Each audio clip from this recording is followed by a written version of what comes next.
Hey,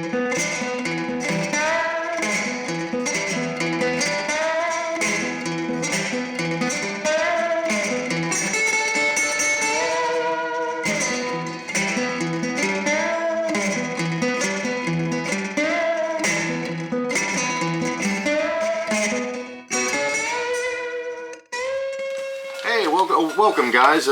My name is Brent Warner. I am actually joined tonight with one of my good friends, a partner in crime, if you will. This is my good friend Cleveland Rhodes. How you doing, my man? I'm doing good. This is a bit of a different venture for, I think, both of us. I know. So I'm going to try to give you guys a little bit of an introduction of myself, and I've asked Cleveland to do the same. My name is Brent Warner. I'm in my mid-30s, and I live in Middle Tennessee.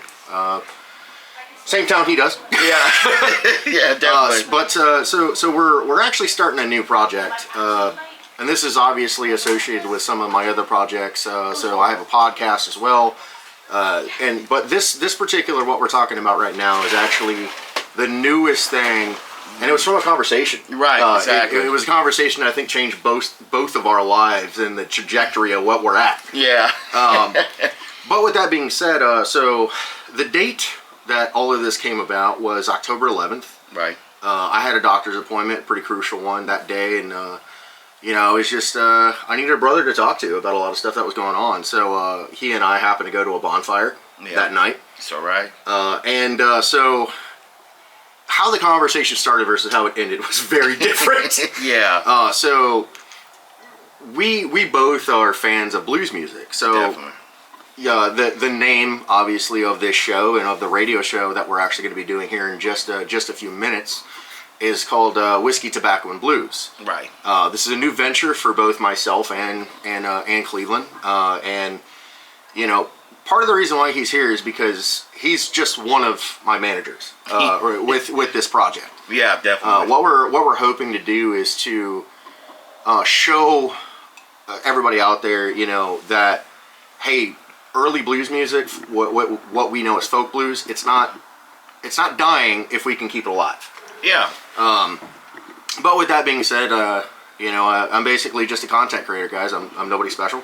Right. I just have a love and a passion, for blues music and pipes. Yeah.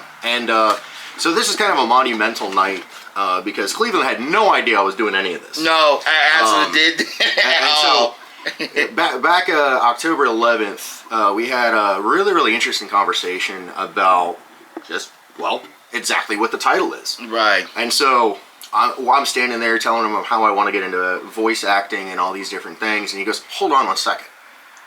And I kind of look at him puzzled, like, "What are you doing?" Yeah. And he's like, "Just give me a minute." Like, it was business mode for Cleveland in that moment. So he makes a couple of phone calls, and he goes, "You'll be contacted." Yeah. And here we are. The radio show, we're at, this is going to be our 4th episode of it. Yep. So I'm going to show Cleveland actually how to pack a pipe because he's never done it before. Never. So while I'm showing him how to do that, why don't you tell the viewers and the listeners like how this kind of came about from your end? Oh yeah. Because that's a whole different conversation when it comes to me and you. Right. I was just telling you, hey, that I've wanted to do a blues show my whole life. Right. And try to keep this stuff alive. And he's like, "I got you." So with that being said, why don't you kind of do your introduction? Yeah, I'm Cleveland Rhodes, and a lot of people want to know who the heck I am. Well, I'm gonna tell you this one thing: I'm one of the co-founders of Internet Media Providers. Matter of fact, we are a conglomerate media provider that provides services, stuff like that. That we also have our own media outlets, which means that we have internet radio and television. And most of our radio networks are really built on the trajectory of a lot of people around America and around the world. And plus television as well. Now, we got into all this in 2000, actually in 2019, but 2000 was our mark because of COVID, everything else. But we really slam dunk it. Now we are one of the biggest ones with partner media people around the world. I've been doing radio since 2004. So that tell you how long I've been doing this thing. That's a while, guys. If you guys aren't paying attention. Yeah, that's a long time. It's over 20 some years. But I've been doing radio for that time. Plus, not on that, I've been doing radio. Television became new in 2020, and when that happened, it was amazing. But what came about with me and Brent was, Brent has been doing this, wanted to do voice actor. I said, look, I got you. And so like so one of the other projects that I have, just for context, guys. So I have a podcast named Out of Darkness. Yeah. Cleveland is one of the most loved guests on that podcast Right. because when we start talking, guys, we don't prepare for anything. We go in blind into those conversations. Yeah. And sometimes, I mean, it gets deep really, really quick. Definitely. But from my side, yeah, I mean, I have a crazy story that I'll share with you guys probably at some point about how blues, was turned on, to me. Yeah. And the most intriguing part is when I told Cleveland some of the artists. So let me do that real quick, and then I'll show him how to smoke a pipe, and he'll see another surprise, even though he's already seen it. Yeah. Right. So the first one that we did was Son House. I love that. So this, I actually gave I gave him and his partners basically a little taste. And I told Cleveland I was going to do this. I said, hey, listen, for you guys to really fully understand what I'm capable of, you already knew it. Right. We've been friends, like I said, for a year now. Yeah. We've done a lot of shows together. Yeah. So he and I know how to interact, right? Exactly. But that's not the same thing with his business partners. No. And his managers and stuff like that he has for the company. So I said, Cleveland, I'm thinking about just giving you a pilot episode. And he's like, I said, what do you think? And he's like, okay, who are you starting with? Now, he had a hunch that I was going to start with Son House. Yeah, I did. He did have a hunch, but once I sent it to him, we had conversations back and forth, Cleveland and myself, and then his team. Right. And the thing that is not normal, and he can definitely say this, when I met his team and talked over the phone with them, and they heard my passion for blues music, they straight up said, look, we don't care how you do it. All we want to know is, can you do it? Yeah. And when they said it, I was like, I think so. You're right. So basically, what the radio show is, and I'll kind of go through this as quickly as possible because we still need to record an episode. Right. Definitely. So basically the premise is I want to keep the legacies and the history of these particular bluesmen alive. Now, eventually, we're gonna obviously venture into new music and new bands, but you don't build a house from the top down. You build it from the bottom up. Yes, And so you have to give context and credit where credit's due. So Yes. Son House is that. So this record is very special to me. This record I actually spent 12 years looking for. Now you might be thinking, can't you just get that online? Yes, but here's the problem. This particular copy, okay, only came out a year ago, and it is so in. I think it was 1966. I think it was the year. There was a man that we're actually talking about tonight with the Mississippi Jug Band that was kind of like the ringleader, right? So he was the guy that they would go to find people. Right. And they said, "Well, where's Son House? I mean, we know he used to live here." And this artist was like, "Why are you looking for him?" And they're like, "Well, you didn't hear that there was this blues revival?" Yeah. And of course, they ended up finding that same year the next one that we did, which is Mississippi John Hurt. This is one of my absolute favorite artists of all time for a lot of reasons. This album was a live album that was done in 1964, I think it was. I think it was 64. 65. 65. So this is a live event and one of the last recordings that Mississippi John Hurt ever did because he actually passed in 66. He sure did. And then, the one that I did the most recently, before that, this is one of the most interesting characters I think I've ever researched in a lot of ways. And when Cleveland probably listened to this, he went, holy crap, dude. Yeah. Because this guy took a lot of digging. There isn't a whole lot out there on him. So this is Blind Lemon Jefferson. Now, I kind of want to point it a little bit back to Cleveland before we talk about this album that we're doing tonight. When you heard like the completed recording that I did, Right. not the first one, because there was some issues with it. Yeah. Of course. When I revamped that Sun House and then started sending it to you, what was your thoughts? Man, one thing I want to tell you that really amazed me that with Brent was he brought back the historic and the absolute drill of the whole thing about blues. It also brought me back to as a kid. Yeah, actually, that's a great segue. Yeah. Because this album right here is the one that we're actually going to be doing tonight. And this band, I can't wait till people actually be able to hear the radio show for themselves. Right. Because when they hear it, okay, me talking about it isn't going to do any justice. Right. And so this album right here, I'm gonna say it on here, but we're gonna say it on the radio show as well. I did a little something to Cleveland several months ago. And so Cleveland had came over, and again, like I just blindsided him tonight, you know, with his favorite alcohol, which is cognac, which is Hennessy. Had to do some digging for that too, because I'm like, I've never had cognac, but it's tasty. Yeah, you didn't notice it was cracked open a little bit. Yeah, I saw that. Yeah, I said, wow. But so yeah, that was one of the blessings that I have is when people come on and be a co-host or I'm interviewing them. I'm going to ask a series of questions, prior to the recording. I'm going to say, okay, what's your favorite alcohol if you're into alcohol? So that's one. The second is do you smoke pipes or cigars? Now, I know Cleveland's more of a cigar guy. Yeah.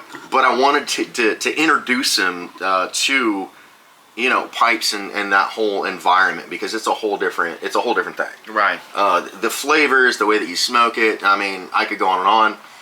But for time's sake, I'm going to try to keep it simple. So let me tell you the backstory with this real quick before we actually start going into the next segment. So one day, his son is actually being our director and our producer for the night. So CJ is back behind the camera. Good place for him, actually. Yeah. Definitely. With that being said, I mean, so I got to tell this little story, Cleve. Yeah, Jackson. So we're going, CJ starts asking all these questions about blues music, and like, I've known CJ long enough that when he starts asking questions, especially because you're his dad, okay, when he starts asking questions, it's because he's very intrigued about whatever is actually going on in the moment, okay? Exactly. So he sees this little magnet on our fridge, and he's like, oh, you guys have records? And I just looked at Cleveland, and we both smirked at each other. It's like, yeah, I got some records. What are you into? And he's like, well, I'm not really sure. And I was like, well, I'm a big blues fan. You want me to introduce you to some of these blues artists? And he's like, yeah. So one of the first ones I talk about is Sun House, because that's one of my favorite records to talk about. I talked about another one that I have of Lightning Hopkins. Love Lightning Hopkins. He's on a different level, guys. He's a very special musician in a lot of ways. But we're talking about this, and he's like, all right, hey, we've spent too much time at your house. We need to go home and sleep. I'm like, cool. Right. So the next month, he came over again to co-host one of my other projects, and lo and behold, when he shows up, and it was like almost the perfect timing too. As soon as he walked through the door, he heard this spinning. Okay, and when he heard this spinning, the emotional reaction that I saw from him was like when he closed his eyes and he went back to his childhood instantaneously. And that's when you're a fan of blues. Yeah. When you are transcendentally, right, put back in time to a point in your life, that's how you know it's good. This is the feature artist that we're doing, but we wanted to show you guys what the project was. And it's been a blessing for us to team up for this. Definitely. And don't think that this is the only episode that Cleveland's going to be a part of. Okay? Oh no, he's a guest. He's a busy man. He's got this empire to run, and of course he's going to be like, no, it's not an empire. I'm like, really? Because when you talk to his team, so like Uncle Mike, right? The first time I talked to him, I'm like, man, this guy's fascinating. He's met James Brown. He's met this guy. He's met that guy. Yeah. And funny enough, I actually did the last one, Blind Lemon. Blind Lemon actually as a tribute to him. Yeah. So I don't know if he knows that, but I did a tribute to him because Wow. being blind. Right. Because Uncle Mike is blind. Right, definitely. Being blind and being a musician, it's mind-blowing for me. Yeah. I can't speak for you on that, but, I mean, we could go through a lot of different musicians when it comes to that. But, man, I just want to ask you, what was your thought when I did that? You hear well, let's say like this. Uncle Mike did listen to that because when I sent to one of our teammates, Serena Richardson, and she's like, Cleveland, you're gonna touch his soul. I said, no, Brent gonna touch his soul because I know Brent. I have nothing but respect, for a man. There's a statement that B.B. King said in one of his songs. I paid my dues. Yeah. And a guy like Uncle Mike has paid his dues for sure. I'm trying to repay those dues. Yes. By bringing these types of musicians back alive, and it's hard because there isn't always a lot of information on these guys. And that's the thing that when you got a person like Uncle Mike, and we talking Michael Van Lowe, great guy. He been doing this, man. Probably for longer than both of us have been alive. Right. And just had him not only as a business partner, but also a friend and an uncle in a lot of ways. You got to understand something here. This man been where the hard nosed, the people who been in there, all the blues guys, jazz, you name it. Now he's more of a jazz guy, but what he doesn't know. And Cleveland knows I'm going to do this. I'm gonna. There's a certain type of blues called Piedmont blues. Ooh. And Piedmont blues is actually from the northeastern part of America, so like New York, New Jersey. Right. And what they did is they actually basically kind of like this band to a certain extent, basically played jazz with a blues guitar guitarist and singer. I mean. So yeah, I haven't told him about that yet. Don't know when I'm going to find a record like that, but I'm looking. Yeah. I'm looking. And once I do that, I think Uncle Mike's going to see the whole picture come together. Yeah, he will. And not that he hasn't already, but you know. But we know him because one thing about having a person who's been doing this for years, it's very revolutionary because one thing about Michael Van Lowe, I mean, he came from New York, right? But the thing about he went to Montana, but he went to Texas, and of course Denver's his home. But one of the biggest things about it, if you talk about anything about blues, all the artists that he met. Oh, it's crazy to me. It's almost like when he told me the story about James Brown, which I mean, I'm just gonna say this, guys. I hope that Cleveland and I can take a trip out there. Yeah. Shake hands in person. Yeah. Because like I want him to tell that story. Yeah. I can't do it justice. No. And even like when Karina, when she was involved in that conversation, she's like, don't let him fool you. Like there's more that he knows than what he's been leading on. Yeah, because he probably knows. He's probably forgotten more than what I even know. In the past 20 years. I just know what this. When we go out there to Denver, and once we talk to him directly, he will tell you the story. And I know the story because he keep telling it to me. Like no, you. I'll just say this: the story that he has about James Brown. Yeah, it's a crazy story. It's crazy, but it's I can understand it from Uncle Mike's perspective too. Yeah, that wasn't a good move. No, it wasn't a good move at all. So it's actually starting to get a little cold out here, guys, and we don't want to run this too long. So I'm actually going to give Cleve here a little crash course on pipes. So he's going to have no problem with the other surprise that he's getting, which he already kind of knows. But so the first thing with anybody, so this is one of my favorite pipes. This is a Peterson. Okay. I believe this was from 2022. So Peterson, the unique process with them is that now SmokingPipes.com actually is half owner.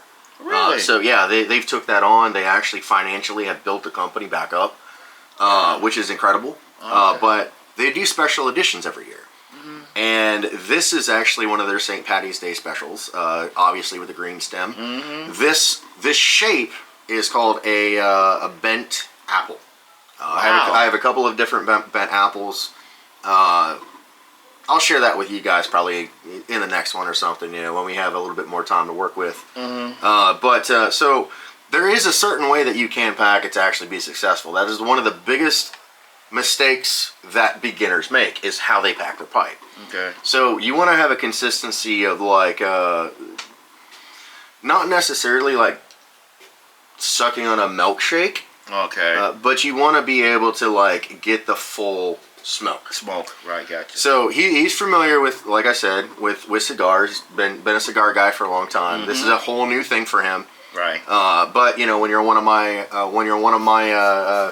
familia, you get certain privileges. Right. Yes, definitely. And when you guys see when we do the show, the after show of the radio show, you're gonna see what I mean when that camera comes back on. Right. Inside. Yeah. So the first things first is there is such a thing as overpacking. Right. So the general rule of thumb, and I actually kind of showed people how to do this technique. And so when you're packing it, right, you obviously don't want to pack it too much. And again, we're probably not going to be out here too long, so I'll probably just smoke the rest of this tomorrow. But Right. you can do that with a pipe. Right. Definitely. You know, you can come back to it. You can let it go out. You can come back to it. You know, I would say the longest you probably could smoke it realistically is probably maybe 3 days. Yeah. And then you're going to want to change that out just because of flavor. Yeah. Flavor's everything. Always. So here's the technique, guys. And again, I don't know if the camera's picking up this too much because it is dark out. Right. We meant to start earlier, but you know, when Cleve and I get together, we chit chat about stuff. Yeah. Life. We ain't gonna mention you know, the tragedy that happened the night before. No, we're not gonna talk about that. All I'm gonna say is that wasn't boxing.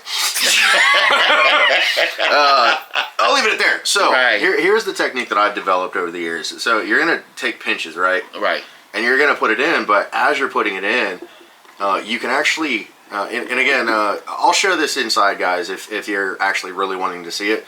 But basically what you're gonna do is you're gonna gently pack it down, but also spin the pipe. Okay. Now when you do that, you get an even across it. I see. That's it. That's a little technique thing that I learned. Oh, I like that. And so as you're packing it, right, you obviously don't want to do it too much. Right. But if you do actually overpack it, you'll know, one, Yeah. because it's not going to like that easily, and two, if you do, so there's a tool over there called a Czech Republic pipe tool, which is essentially, this is a fancier version of it. Okay. Which, again, guys, like, I'm a little bougie. Yeah. I've been told that, but and this is called a tamper, by the way. My tamper and my lighter match. I see. And Lydia got this for me several years ago. These aren't cheap, obviously. I know. But the lighter that I got you is actually a really, really good, I would say, beginner style. Right. You're not going to get nearly as frustrated with this because this is high maintenance. Yeah. It's just what it is. So He's telling the truth. and then, so once you start packing it, right, you're going to want to make sure it's even as possible. You don't have to pack it all the way up to the top. Right. That's some people say that you got to do that. I don't believe that whatsoever. Right. So, for instance, like if I showed you the other corn cob that I have, Right. that's the General Douglas MacArthur one. That's a double stack. So you got that much tobacco that you're smoking. Wow. It takes about 3 hours from start to finish. No joke. I don't smoke that very often, as you can imagine. Yeah, no. That's So, and that's the thing is, like, when you guys are starting out, guys, you don't want to spend this money. Okay, this is when you're a collector. This is when you like learn to appreciate it. right. So the pipe that I got Cleveland actually is from a local tobacco smoke shop that we have here in town. Great people. They're called Up in Smoke. Right. Great people. I actually love to try to maybe even do a couple of episodes there if they'd let me. Okay. Yeah. You know, like maybe we can work that out. Yeah. Definitely. We know the owners, obviously. Yeah. So after you pack it, though, the second mistake I would say. Sorry. Meant to talk about his pipe real quick. I'm getting ahead of myself a little bit. So his pipe is actually a Missouri Meerschaum. Now, if you guys, when you guys are able to actually hear the most recent episode that I just did about Blind Lemon, I kind of go over that a little bit and basically kind of like, you know, you don't have to spend a ton of money to get into this. One of the things about pipes is that it's really actually more affordable than cigars. Yeah. Because you can keep smoking it, Now, I will tell you this. I used to smoke my corncob pipe so much, my first one, that I actually burn it out. You can burn those out. Really? And if you guys don't know what a burnout is, no, it's not like a car spinning out. Like, that's probably the first thing that most people think. It's the wall, right? So this is called a wall on the inside of this. Right. And what a burnout is you smoke it so much and you wear that wall thin to where it blows out. Oh. So it's literally called a blowout. A blowout, yeah. Yeah, it makes sense. And that's so that's when I started switching to fancier pipes like Peterson's. I have several Peterson's. Absolutely love the company. One of the most historic in the business. That's also another one of the most historic in the business. But what's so cool about a Missouri Meerschaums, before I actually show him how to light it and kind of puff on it, is they've actually been an American company. The guy that started it was Dutch, but they're still made here in the United States. And so because it's a corn cob, and because it's still made in the States, those are one of the most affordable pipes on the market. They actually range from $5 up to $50. That's it. Really? $50 is their top out. Wow. Now there are other companies out there. They do have fancier ones, obviously, but you're gonna want something that kind of, it doesn't have to be pretty. Okay, I want to make that clear to guys and girls if you're out there, because my wife used to love smoking pipes until, well, she's on oxygen now, but we won't go into that on this show. Right. So now that you kind of know that this is a bit of a historic pipe, so there's a couple of different ways to light it. Now, guys, forgive me, I don't remember all the names. I used to follow these guys, in the business, the smoking business and stuff. I got away from it just because I'm like, you know what? I'm going to do what I want to do. Right, yeah. I don't want anybody to convince me otherwise. Right. So what you're going to do, and that's more of a, so this is called the stem. And the stem on this, as you can see, has a very drastic bend. The bend is actually something that I prefer personally. And what that does is it allows the moisture to go back to the bowl. Right. And even though that yours is straight, depending on how you hold it, it can still do that. Okay. But the most likely thing that happens with people, why they're like, I don't want to smoke pipes, is because, well, that moisture can come back in your mouth and it's not pretty. Yeah. And then you start gagging a little bit, and then you're like, yep, I'm a real pipe smoker now. Yeah. It happens to everybody. Right. I promise you. So after we have the pipe packed, there's a couple of different ways to do it. Look, do it the way that you feel like it's most comfortable. And so for me, and if you guys are interested in this is Karabi. It is a Japanese-made lighter. Love these. They're not cheap, obviously. Right. But the lighter that I got, Cleveland actually, it was actually from Up in Smoke. It's like a middle range. I see that. And so you're not going to have as nearly as finicky issues as I do with this. So you're like, okay, Brent, you've been talking for probably too long now. Just like the thing. Yeah. You hear CJ in the background? Yeah. Right. Because I know he's thinking it. Yeah. All right, so it's getting cold out here, guys. So I'm gonna kind of show him, and then he can kind of do it from there. So this can be really, really finicky. So the flame actually should be higher. That's one of the things that I was talking about with it being finicky. But all you're gonna do is take your lighter and put it over the top, and you're gonna puff on it until you get a little bit going.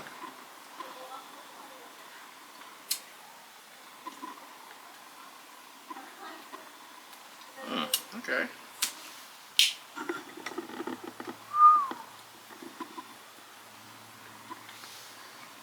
Now, I don't know if you saw what I was doing there, but I was going in a small circle. Yeah.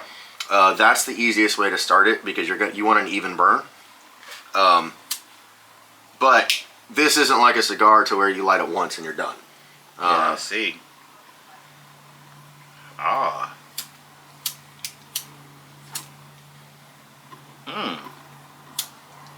Now, the reason why we're starting with this is because at the end of the radio show, I'm actually going to we're going to talk about, how his opinion kind of changed.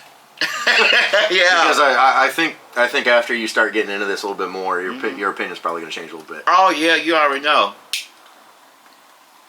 Once you actually get it going, though, which I'm obviously having an issue doing that. Can I borrow that real quick? Sure. I always have to have a backup sometimes. It's ridiculous. This is pretty good. I like this. All right, so got a decent burn going on. And what you're gonna do from here, once you have it, so this is how I do it. Okay, you don't have to do it this way. There's as the old saying goes, there's 1,000 ways to skin a cat. Yeah. So what you're gonna want to do though, I'm trying to demonstrate here, but it's not really going too well for me right now. Come on, there we go. It reminds me of my grandfather. He had a pipe like this with tobacco and stuff like that, still in the thing when he passed away, and it was in 1980. Everything else.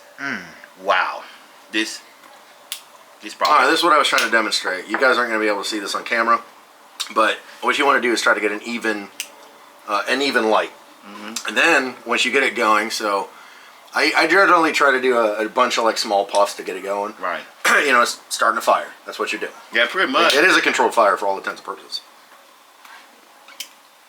So from here, this is where your tamper comes in. And what you're going to want to do once you get it going is you're going to want to lightly tamp the top of it.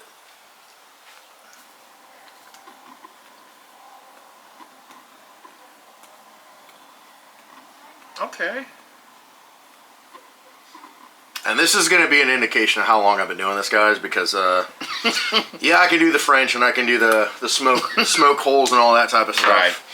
My wife cracks up every single time I do it. Right. But once you get it going, slow and steady wins the race.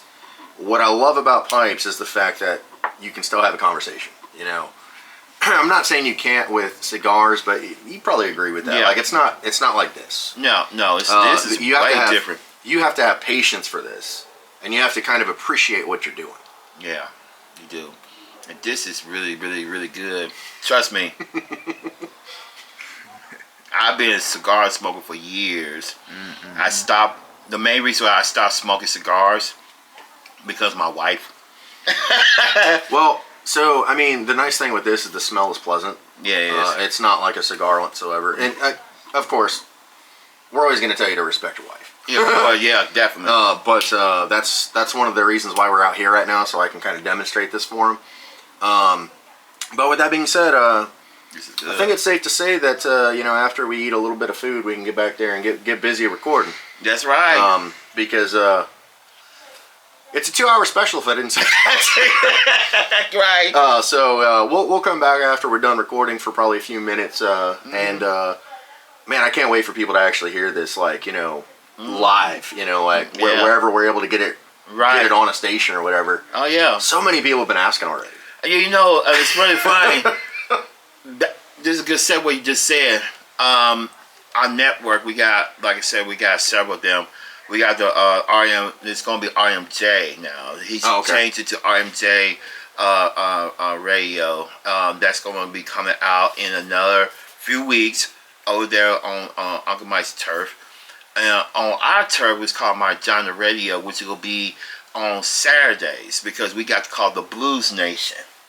Well, I'm glad it's on Saturdays because sometimes it's a bit frantic putting that stuff together, as you can imagine. Right, exactly. Because, like, you know, Cleveland knows this about this. I'm a content creator. You know, with creating content, it's tricky because you have deadlines for everything. Definitely. And it's no different with radio. It's no different with anything else. You got deadlines. So now that I know it's Saturday, that's more comforting. Yeah. It's Saturdays. So, like, being a content creator, what does that mean for me? Well, it means that like what happened, you know, in that conversation. So I'm gonna say that, and then we're gonna get inside and eat a little bit of food and start what we do. Yeah. The whole thing with me is that, like, I had no idea what to expect going into this, and that was the reason as to why I did that pilot episode. Exactly. And you have my back 100%. Yeah. Even listen to that because you already knew. Yeah. You already knew. I already knew. Cleveland and I, like I said, like we're super close friends. You know, I see him as more than just a brother. You know, he's truly one of my closest friends. And this passion project that I have is no different. Yeah. In saying that, though, the conversation that I had with your partners, I was not expecting. The last conversation, because here's the thing, guys. When you're a content creator, you're either creating content for yourself, which I have a couple of projects like that, Right. or you're creating it for someone else. Right. And when you're creating it for someone else, let me tell you this little snippet before we go inside. And I promise I won't drag it on any more than what I already have. But it was both Uncle Mike and Karina, right? Yeah. They said, look, we want to do a 2-hour special with you. Do 2-hour shows. That way you can play 6 songs from any given record. I'm like, cool. Yeah. Gives me a lot more opportunities to kind of paint the picture. Right, exactly. But this is not something that's normal, guys. And this is the amount of respect that Cleveland has for me and I have for him. His partner said, you can do whatever you want as long as you make the content. That's right. And that's not normal. Like most of the time when you go into being a content creator and doing these types of shows, Yeah. that's not normal, guys, especially when you're doing it for somebody else. And so when they said you can have whatever guests you want, you can the platform that you want to do, just do it. Do it how you want to do it. Exactly. And I remember getting off that phone call and almost being in tears. And I didn't tell you that part. No, you didn't. And Lydia's like, are you okay? And I was like, Lydia, what I'm about to tell you is not normal. And she's like, what do you mean? I said, they gave me full creative control over the whole show. I told him. And you guys don't understand what that means to content creators. Like when you have media companies, right? And they have deadlines, right? They have certain things that have to be done at a certain time. That's just reality. Yep. But when they say, hey, by the way, you can do whatever you want with your show, that's a whole nother level for me. Yeah, because one thing about it, and I want to say this is a good segue, then we'll go eat everything else. The main reason why we built our company like this is because of that reason. It's so many content creators. Here you go, bro. Yeah, you see me struggling over here. Yeah. The main reason why there are a lot of content creators feel like they are really restrained because they do not have that freedom to be able to make the content that they feel desired to do from their Right. heart. And one of the beautiful things I love about doing this is because this is from Brent's heart. And one of the things I personally enjoy seeing another person who loves to do what you do and love to do what you do. You know, I'm smiling because, like, so we have a lot of mutual friends, guys. We go to the same church, you know. We're literally pretty much cut from the same cloth. I mean, like, pretty much. I can't stand that expression because I think it's misused, but Yeah. when people interact with us, they're They- like, you guys sound like you've been doing this together for years. And I'm like, no, we've only been doing it for about a year together. Yeah. And they're like, huh? Yeah, exactly. And you know, when you allow a person to fully develop what they want to develop. Now, I'm not going to say that I don't struggle. One thing I will say on this new channel that we're starting, you know, related to this craziness, because that's kind of what it is for me. Right. I was diagnosed, so I'm going to go back to October 11th, and I'm going to talk about the hardest part of that conversation, which is what I've been going through for the past 7 months. Yeah. I was diagnosed on October 11th with FND, which is functioning neurological disorder. If you guys want to know more about that, go to our other channel called Adventures with Brent and Lydia. We pretty much kind of lay it all out. I do reaction videos for paranormal investigators. Whole different story. Right. Whole different thing. We're not talking about that content tonight because that's just a whole different monster. Yeah. A monster of that. When I told Cleveland, he's like, so what does that mean? I'm like, well, because I have non-epileptic seizures and because can't be around crowds and stuff, like that was the reason why I told him I wanted to get into voice acting and I wanted to get into radio and I wanted to start doing content creating, you know, and take it really seriously.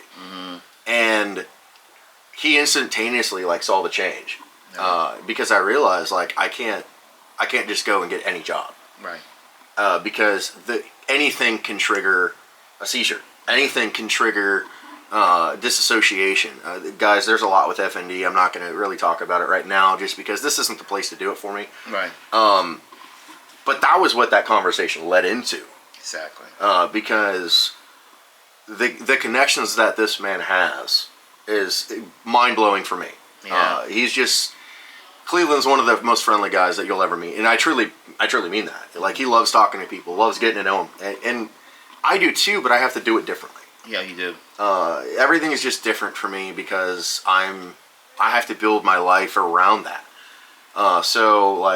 Because of that, certain things that I used to do, for example, I can't do it anymore. And it was in that moment that I think it clicked with Cleveland, because he's like, wow, you're really taking this seriously. And I'm like, I don't think I can do anything else. And I'm a very artistic person. That's why we're here. That's why we're talking about this. He's an artistic person. When you have two artistic people that have a vision and it blossoms into something, it's just amazing. Yeah. And it was funny too, because when I was talking to your partners and stuff, talking to your team, they were like, yeah, so Cleveland keeps telling us about these conversations that you guys have, and I'm like, which ones? Like, that was honestly the first thing I was going to say. Yeah. We're finishing up, dear. That was my wife. You'll see her eventually. And yeah, so I think I'm just going to end the segment here, because again, we still got to eat and try to get this episode done as much as what we can anyway. Yeah, definitely. If we can't finish it, that's fine. I'll finish it and just explain the situation. That's the thing, Yeah. But I appreciate you guys that have a lot of interest with blues music, and I appreciate everybody that's going into this. We're even talking about potentially doing a documentary in the future. Obviously, Cleveland's going to be super involved with that. Yeah. We're talking about doing that because there's a disconnect between guys like myself that have never been to the Delta, never been to Memphis. I know, that's crazy, right? Right. a blues enthusiast never been to Memphis. But it just hasn't worked out.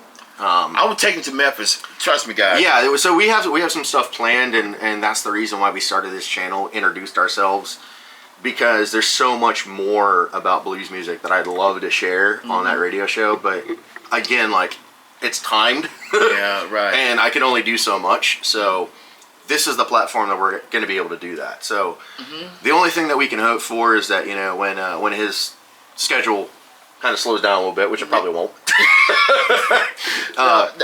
Hopefully, but no, it's not gonna slow down. It will eventually. Yeah. So even if he's not actually recording with me on the episode, we're hoping to still do this as much as what we can. Definitely.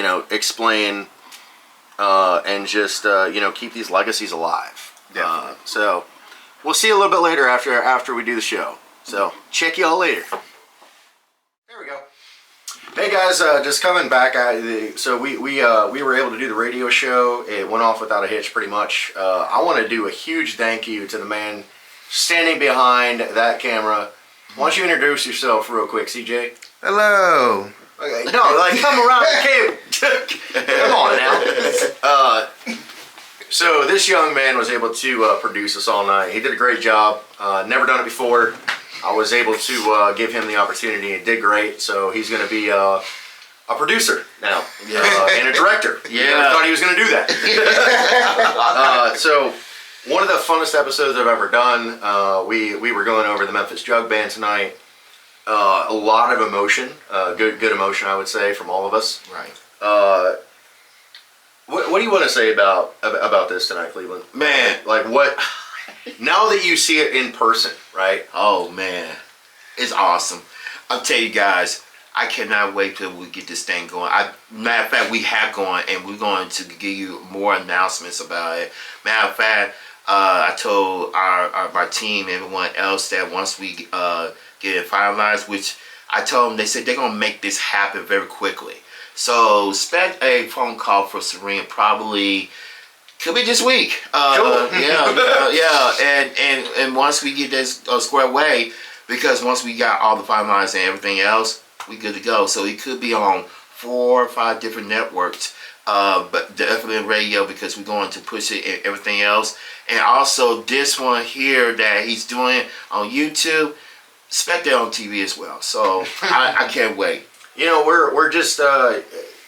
I'll just say this, you guys kind of heard it earlier, in the pre-show, but just seeing the raw emotion, guys, from Cleveland tonight, that's what it made special for me. Yes.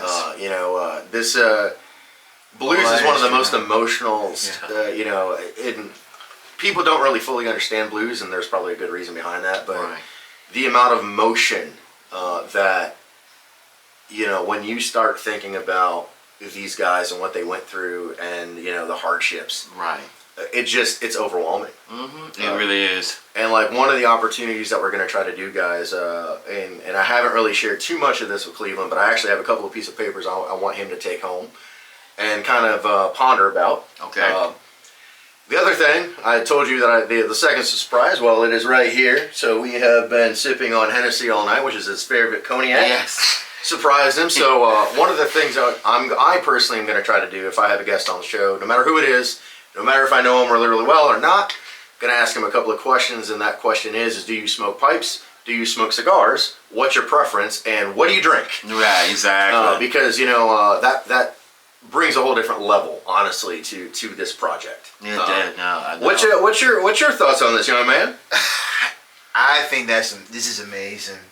Very You know, amazing. and what the beautiful thing, guys, is like I said, CJ's only 25, Right. but he's sitting over there producing for us, and I kept hearing him go, wow, Yeah, no. wow. Yeah. And you know, like that means a lot to me. If we can do that to people and just bring a love to this style of music and these artists, guys, it's all about the artists. It's not about me. It's not about Cleveland. It's not about what even us recording tonight. It's really about the artists. Yeah. You know, good majority of these guys have been dead for a long, long time. Yeah. Their music is starting to disappear. And that's why we need to bring them back. Yeah, and All our history. one of my goals, you know, and I haven't shared this with Cleveland yet, but one of my goals is to actually make this a international success. Yes, and it's going to happen. It's going to happen. And you know, this is, and again, like as we said, this is all just from a conversation. I know. One simple conversation, and you know, a month later, we've done 4 episodes now. To me, they just keep getting better and better. You know, Time, man. and I'm honored and I'm grateful. You know, and I just want to leave you guys with those thoughts. You know, when we're able to do some stuff, I know Cleveland and I are going to try to take a couple of trips fairly Right. soon. One of the ideas that we have is wanting to go back down to the Delta. Yeah. And there's a reason behind that, guys. Yeah. Most of these artists are regional, so you can only find their music in that region. That's right. So how can I feature a band or a musician if I don't even know where their music is? Yeah. That's the problem. Yeah. But with all that said, guys, we'll probably see you in the next one. It's been a pretty long night. It's been a good night, but it's been a long night. Right. So I know I need to get some rest. Me too, And bro. I already know my wife's been knocking on the door. And when she does that, she's like, "All right, come on." But the one beautiful thing, and I keep saying this, guys, if you've listened to any of our other projects or watched any of our other projects, so Adventures with Brent and Lydia, that's my wife and I's a weekly vlog that we do. We also have Out of Darkness podcast, where Cleveland and I basically go down rabbit holes and amongst other things, along with my wife, Right. on you know, basically the occults and all these different things. Those are fun conversations, Yeah. but we literally lose ourselves in those conversations. I know we do. The nice thing about this radio show, guys, is we have a time limit, Yeah. and we have to stay to the time limit. Right. And I don't want a certain couple of people, you know, getting phone calls and saying, hey, because not only is Cleveland going to hear it, I'm going to hear it. Yeah. They're going to say, well, Cleveland, I say, I know, but I tell them all the time, say, but give them some grace. No, we can't do this. That's Okay. the difference with doing radio, guys, and, Yes. that's what's encouraging to me. Amen. You know, because I could literally talk about this stuff for days and days. Like I literally just told Cleveland an album that I found yesterday, and he was like, "How? Why? And what?"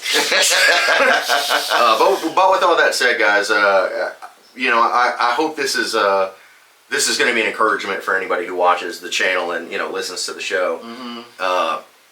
And again, I can't thank you guys enough for you know, giving a simple content creator the opportunity to do this. Hey, man, you know, like I said, I tell anyone, be yourself. And that's one thing about our company is that you got to be yourself. And that's one thing we really stress wholeheartedly.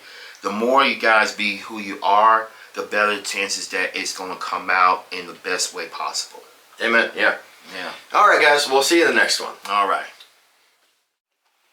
Hey guys, my name is Brent Warner, and I am the host of the Whiskey, Tobacco, and Blue Show. Sorry, I have a hard time talking today for some reason. So I guess you guys are probably wondering who I am and what this channel is all about. Well, about a month ago, give or take, I was actually blessed with the opportunity to be able to actually start a radio show. Now, the reason why I was commissioned to do the show was actually from several conversations I had with a wonderful friend of mine, and he's actually also my manager for this as well. Unfortunately, we did an episode the other day together, but it just didn't come out right, and it happens from time to time. So we had to reschedule, obviously, but we haven't done that one yet. But let me give you a little bit of backstory on me, just a little bit here. So I was raised in the Midwest in Ohio, and all of this blues fascination started from really two conversations. One that happened a month ago, and one that happened when I was a young teenager. So I was like any teenager, in the Midwest. Like the big thing growing up for me was like alternative rock and grunge. I was a fairly big fan of like bands like Creed and Godsmack. Don't hate on me, guys. Don't hate on me. Those guys are still play good music, but it's just not for me anymore. And I've been surrounded by cars and motorcycles my whole life. That's why you're seeing in the room, little hints of motorcycles and cars, and basically every place that we've been, and things that we really, really love. And so the guy that I want to first talk about is my dad here. My dad, he was a I don't care what they say about people. He was the most entertaining man in the world to me, because of his stories, because of the way that he presented himself, and the sacrifice that he did for our family in various different ways. But the one thing that got my attention growing up was the fact that at the age of about 14, I would say, we started going to car shows, all across Ohio, and I think we mainly went to 3. There was a couple in Detroit that we went to, and a couple in around Cleveland and like Akron, Ohio area and stuff like that. So, what happened to make me, the man that I am today, and to be able to host a wonderful, wonderful show like this is it was all related back then to this young teenager that really didn't know any better. And this is a shout out to all you dads out there that take the time to educate your children. It's a big shout out to you guys out there, because I would not be the man that I am today without the influence of both of my parents, actually. And my wife would probably attest to that, as a matter of fact. But so we were headed to a car show, and I want to say it was in the Columbus area, if I'm not mistaken. It was somewhere in central Ohio. It's been so many years, guys. So I'm trying to go with this based off of memory. So we were headed to this car show, and we took turns. So like let's say it was like a 4-hour drive or something, right? Each hour we would allow the other person to play their music. And so it was finally my turn, and I don't remember what my dad was listening to at the time. Might have been like Janis Joplin or Simon and Garfunkel. All fantastic musicians. Honestly, the musicians of the past, there is really no competition today, with the exception of a few artists out there, which we hope to have on the show at some point. So here I am, putting my CD in, and sure enough, it's Godsmack. And I had one of my lights go out, unfortunately, guys. So let me move this one just a little bit closer. Hopefully that'll work. All right, so we were headed to this car show, and I was playing Godsmack, and my dad looked at me and said, "Son, what is this crap?" And I said, "Well, it's Godsmack, Dad." And my dad goes, "Yeah, they were definitely smacked by God, all right. Now here's your mistake, young people. Here's your mistake. If you end up calling your dad an old man, you in for a rude awakening, because he's going to educate you." You hear me? They're going to educate you. And I said, "All right, old man, what you got?" And he looked at me, and I'll never forget this. He looked at me and he said, "Old man, huh?"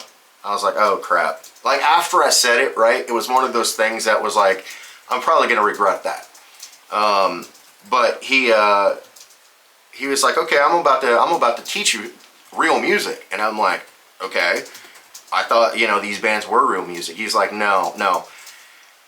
The stuff that you're listening to isn't actually teaching you anything. And I was like, okay, what does that mean? He's like, you know what, I'll show you. And what he did next is nothing short of legendary, in my opinion. What he did actually was, let me try to hold that thought real quick, guys. I need to try to see if I can get this other light back on real quick. It's a little too dim. All right, sorry about that, guys. So he puts his CD in. He turns it to track 6, and before he plays it, okay, because he paused it, he said, son, I'm going to teach you something that your music can't ever teach you. I said, okay. And he said, just listen to the story that this musician's doing. It's like, okay, well, who is it? And he's like, well, I'm not going to tell you. I just want you to listen to the music, and then we'll talk about it afterwards. I said, okay. So he put his CD in. He turned to track 6, and it was B.B. King, The Thrill Is Gone. And that was the moment that music changed my life. That truly was the moment. I've played harmonica off and on for a long time. I also play blues mandolin a little bit. Never been in bands, just kind of doing it behind the scenes and stuff like that. I did a tour a little bit when we lived in Florida a couple of years ago, just locally. There was a couple of really good friends of mine that were really great musicians, and I had the privilege of playing with them on occasion, so it was really fun.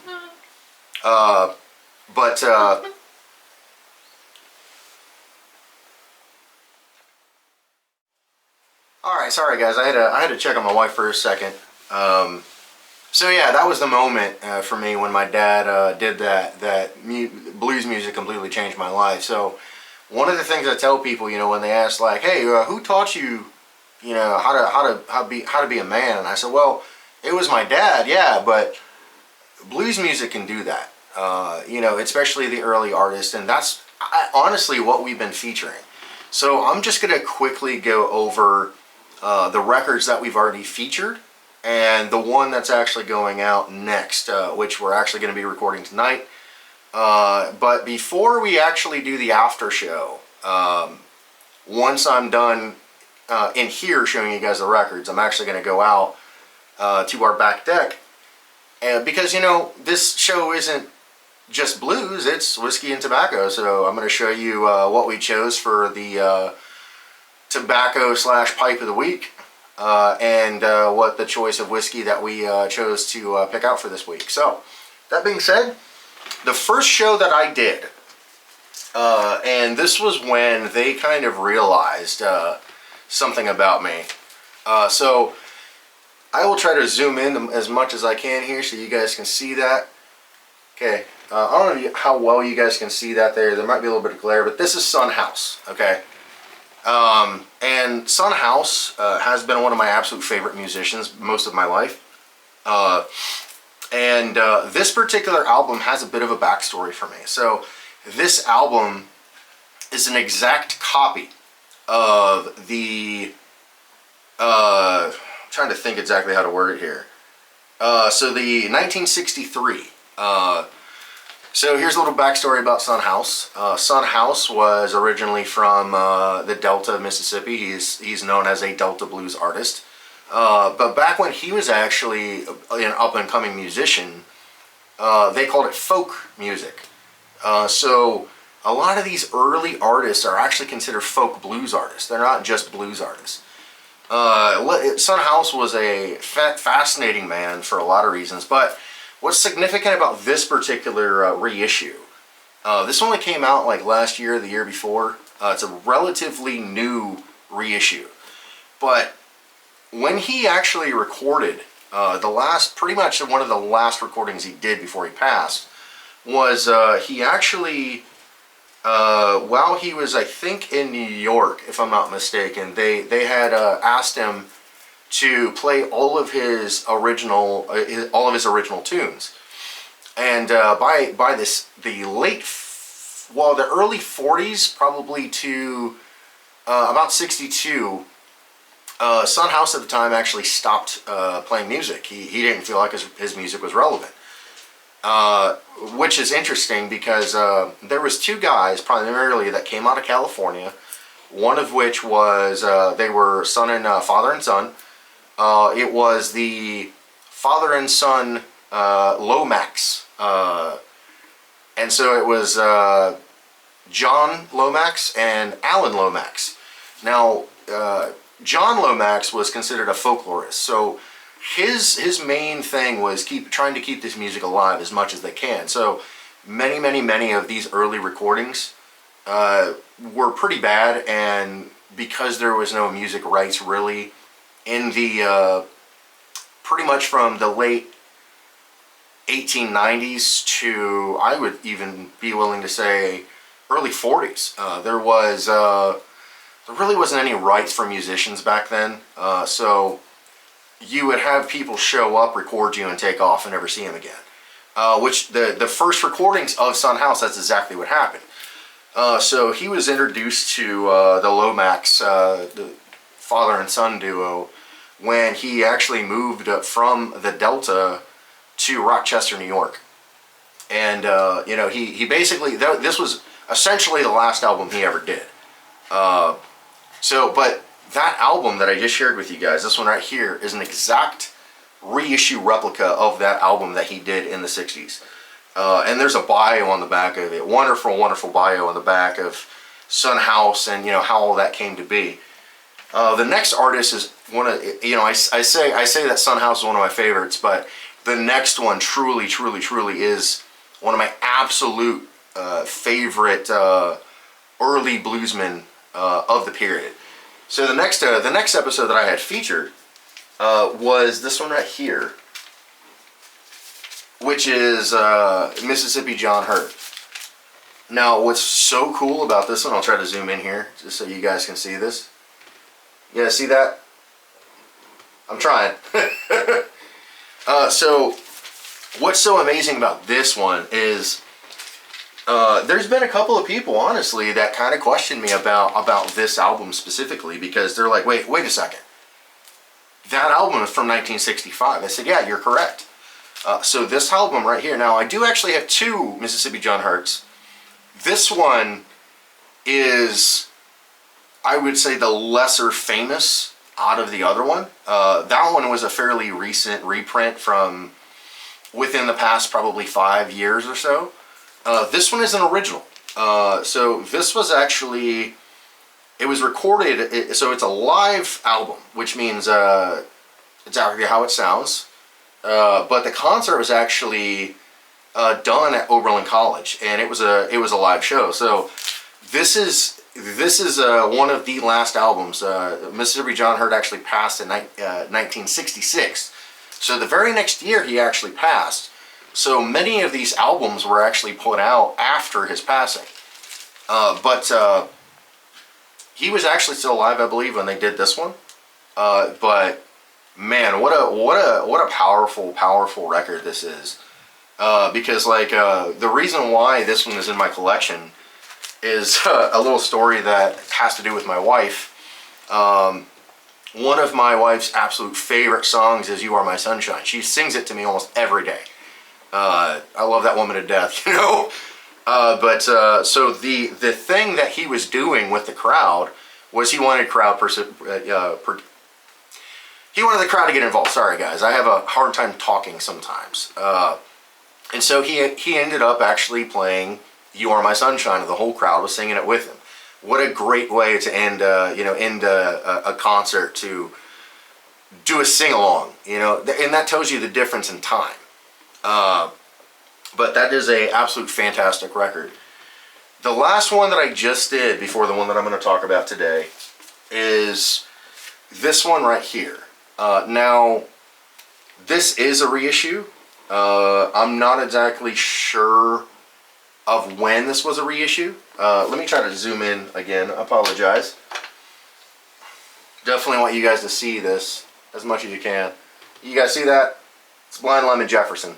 So what's really cool about this album is, again, one of the things about Blind Lemon Jefferson was he was the first to break the mold. Now, what do I mean? So Blind Lemon Jefferson was actually a Texas musician. He actually wasn't from the Delta. And interestingly enough, the one that we're actually going to be doing today, sorry, the light kind of went out again, or one of them did. Hang on, let me get this back up. They're overheating a little bit, I think is what the issue is. There we go. Yeah, it's not going to stay on. That's okay. I hope you guys can still see me okay. Not really, huh? Alright, let me pause this real quick and I'll come right back, alright? Alright folks, sorry about that. This album, as I was saying, he was actually a prolific recorder. Now, this is amazing that he was able to do this. So he actually, I can't remember if it was New York or Chicago. I think it was New York. Yeah, those lights just aren't staying on. I apologize, guys. I just got them, and I think they're getting overheated a little bit, possibly getting a little battery. So we're gonna make do with what we got, if that's all right with you guys. And I only got one more album to talk about. At any rate, these are all the original recordings, basically remastered. So Blind Lemon Jefferson only lived to be 36. He actually died basically what we would probably know today as a cardiac arrest. Ended up having a heart attack in Chicago. So he actually was able to record in a 3-year period over 100 songs, and he also managed to put out 42 records, which is unheard of. And they were good enough quality at the time that Let me stand up a little bit so you guys can see me just a tiny bit, a little better. Maybe that'll help. Move the camera just a little bit. Here we go. All right, so yeah, that album was really interesting because those were, again, all of his original songs. But on top of that, it tells you all the different dates on here as to when this was, and you guys can honestly see. I don't know how well you guys can read out there, but you can see that those songs right there, it tells you the years, which is absolutely incredible that this exists. So from that 100 songs that he was able to do in the 42 records, all of that music still exists today, which is unheard of. Now, the last one that I want to share with you guys is the one that we're doing this week. And this is a very interesting fella. We are featuring Leadbelly. Again, that's probably backwards, so I apologize. Let me try something real quick. Bear with me, guys. Bear with me. Oops. Oopsie. Alright, so hopefully you guys can see that now. It's Leadbelly.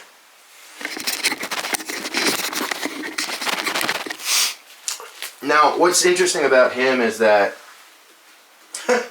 pretty much everything, to be completely honest, but one of the most interesting things about Leadbelly specifically is he had multiple prison sentences.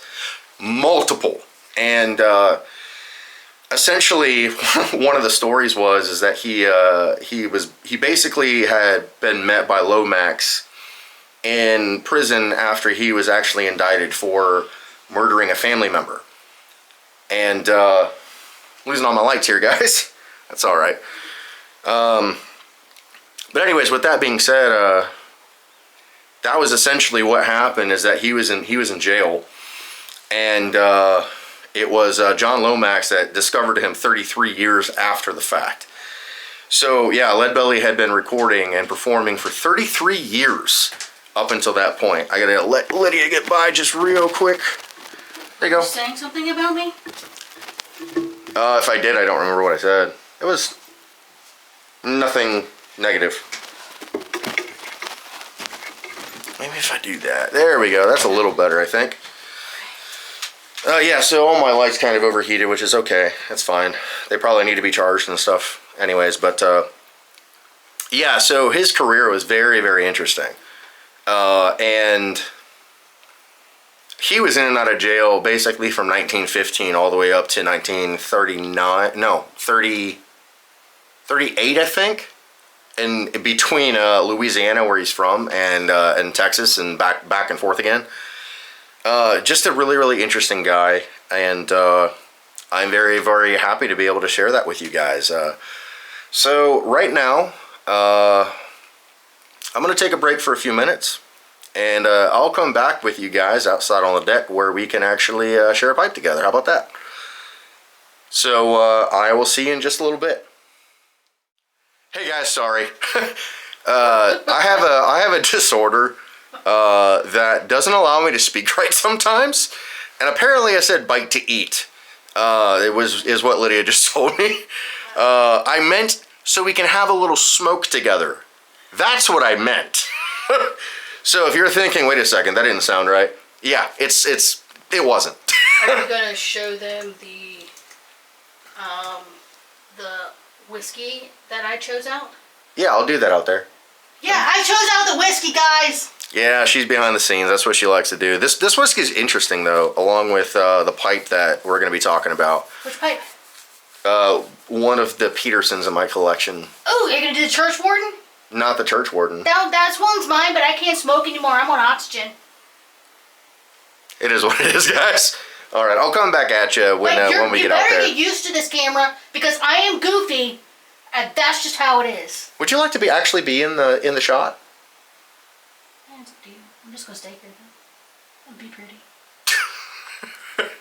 She's part of the drive for me to want to do this show. But I didn't before I go. I didn't mention the other story yet, and I'm going to save that story for when we're out on the deck because I think you guys might actually enjoy that. Just where all of this crazy idea kind of came from. So I'll see you guys in just a bit.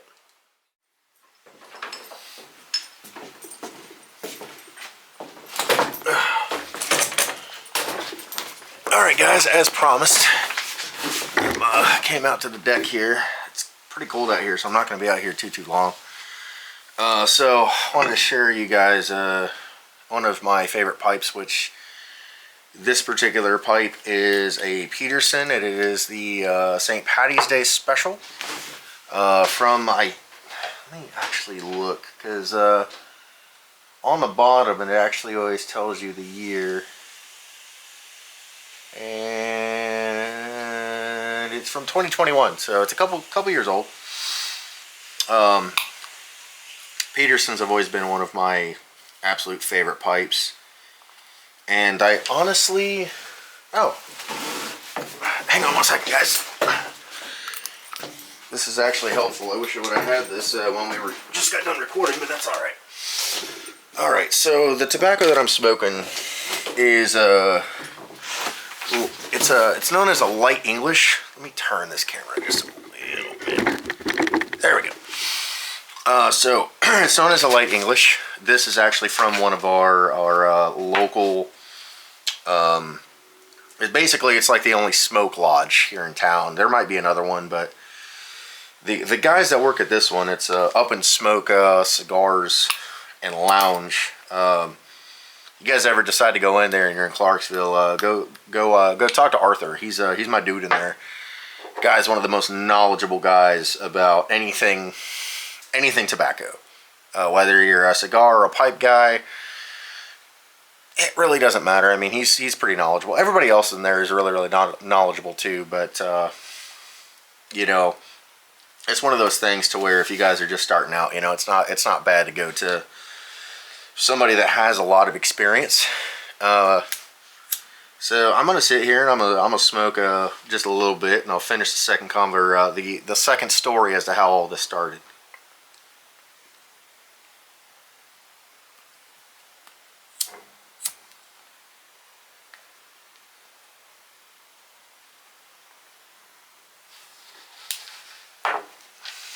So this is a Korabi lighter. One of my absolute favorite lighters. It's been one of the best lighters I've had. This is actually my second one. They actually had a warranty the first one out. It had a manufacturer problem, and it was leaking through the top at one point. I honestly forget what brand this is offhand, but I got this several years ago. Lydia actually had gotten both of these for me as a Christmas present a couple years ago. So very grateful to have both. But this is a tamper, by the way. That's what you just saw me using. So any guys that are new to pipes, you don't have to get one of this fancy, guys. Like it's really a tool. You know, I just always wanted them to match, so that's what my wife did for me a couple of years ago.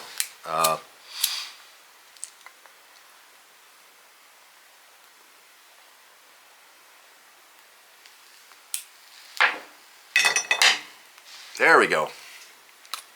So the other story that I want to share with you guys is how this event took place of us starting a radio show and a YouTube channel.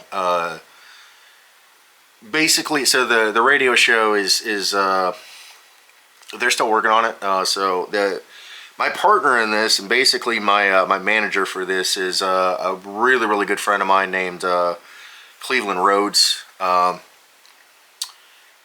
We unfortunately had a bit of a mishap when we were trying to record. We didn't have enough lighting, and something happened with the recording. So you guys will have to wait for that episode, unfortunately, when he can come back over here and we can record that. But it'll be a good episode. I promise you that.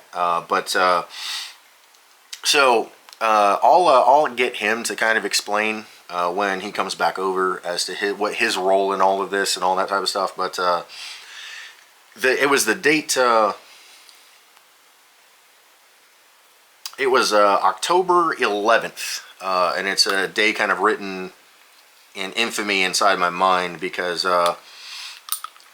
we actually, so my wife and I actually had a really tough day that day, and so Cleveland actually encouraged me to go to a bonfire / camp out, but I didn't camp out, but I did stay for several hours just talking to him and a few other people. So I'm not really going to talk about this too much, but this is part of the conversation.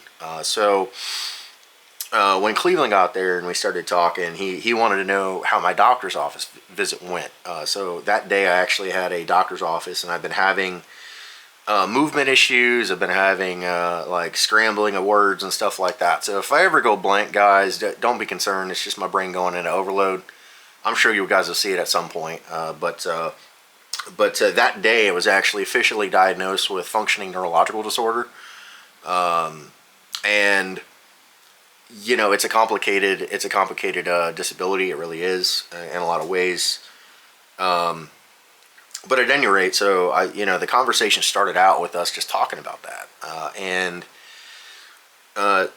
I came to the realization because of the side effects that I have, or the movement issues that I have. One of them being non-epileptic seizures, which they don't happen every single day, but 9 times out of 10, I can start to feel them come on, and when that happens, I basically just have to get to a safe place, that if it does go into a full-blown non-epileptic seizure, then I'm not going to hurt myself or anyone else. But that's just one thing. So the conversation started with us about me really not being able to work outside the home anymore, and one of my dream jobs is to be a content creator. Now, when somebody says content creator, that means a lot of different things for a lot of people, but primarily the way that I look at life at this point is that the Lord, for whatever reason, is not allowing me to have full function of my body all the time, and understand why.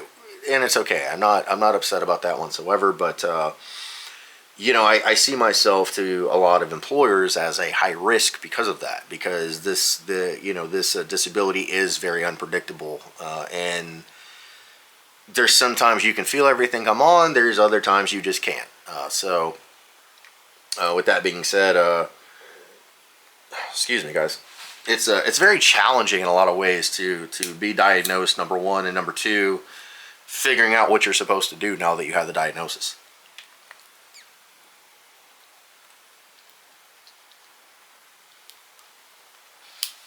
So with that being said, I had told Cleveland that the Lord has blessed me with me being able to keep my voice, because at one point we actually thought I was going to lose my voice with this diagnosis process. And luckily the Lord has sustained my voice. So within saying that, I already had some experience. I've actually had a podcast called Out of Darkness Podcast for in January 1st will be a full year, which we're very, very proud of that project. There's been a lot of good things come out of that. But we do have another YouTube channel, but we made the executive decision that by we I mean my wife and I, to focus more on this, because this is obviously more important, in a lot of ways. So we get into this conversation, and Cleveland is one of those guys to where you got to be on your toes a little bit with him. That's why I love that brother so much. But he basically like pauses the conversation for a minute. He's like, "Hang on, I got to make a couple of phone calls." I'm like, "Dude, what are you doing?" Come to find out, he actually tried calling his business partner with his media company. And he also was trying to get in contact with his his media manager, and I didn't really know what was going on or what would come out of that conversation. But Cleveland was telling them about some of the conversations that we have, and he basically was like, "Hey, you really need to listen to this guy and realize the knowledge that this guy has about blues music." And after a couple of weeks of kind of going back and forth, they allowed me to start this show, which is the Whiskey, Tobacco, and Blues Show, and I'm very grateful for that. One thing that doesn't happen, guys, pretty much at all when it comes to content creating or doing voiceover or anything like that, you very rarely have full creative control over any project, whether you're asked to do it or not. And one thing that is a huge blessing that Cleveland and his team have allowed me to do is have full creative control over this blues show. So hopefully this channel will give you some behind the scenes and show you a few things about where some of these record shops are. And yeah, that's pretty much it, guys. I mean, that's really the whole story for the most part, coming from my perspective. And so tomorrow is going to be interesting, I would say. Lydia and I are actually headed out of town a little bit, and we are actually headed down to Jackson, Tennessee, for a record shop that I've been hearing about off and on for a couple of years. And these guys are actual musicians as well. So when you have a musician that actually runs a record shop, your collection is definitely a little bit more on point, I would say, because they care about what they have in their store. So we're going to do that. We're going to check out a coffee shop that's actually close by, but it should be fun. And that's kind of what we're doing on this channel. We're just giving you some behind the scenes of the artists that we're going to be recording any given week. So we just got done with Leadbelly, very interesting fella in a lot of ways. But yeah, it's starting to get cold, guys, and I think Lydia's almost got our dinner ready. So I'm not going to keep you guys too long, considering I've been talking for over 2 hours already, which obviously you guys don't know that, but the show, the radio show itself is 2 hours long. I'm able to feature from the same album 6 songs in 2 hours. So every hour is 3 songs, and if there's a different artist that's relevant to the conversation, I'm also able to play those artists. So I could probably play more. So far, there's only been, I want to say there's only been 2 episodes to where I featured more artists, just to kind of paint the full picture. But I'm having a lot of fun doing it, and I hope you guys seeing a lot of the behind the scenes stuff for this stuff, and it'll help you understand as to why I love blues music, especially the early artists that are out there Sorry guys if you're hearing that noise. We live really close to the backside of. We're in a military town. The Army's here, so where we live at in proximity to like where they launch a lot of helicopters and stuff is pretty close. So I apologize if you guys hear that noise, but yeah. So with all that being said, I'm gonna head inside and spend some time with my wife because that's just what we do. And I hope you know with this little journey that we're gonna be on tomorrow that you will enjoy it. And yeah, just stay tuned, guys, because we're hoping to do a lot of stuff. Potentially, you know, going down to the Delta at some point. Potentially going down to New Orleans, trying to backtrack some of these musicians. And a good majority of these early artists were what's known as regional artists. So if you're looking for something specific, half the time you just have to try to go to the region and help somebody has it, whether it's an antique store or a reissue record company. There is one down there. But anyways, I'll see you guys tomorrow morning. And we'll touch back with you, you know, when that time comes. All right. I'll see you guys later.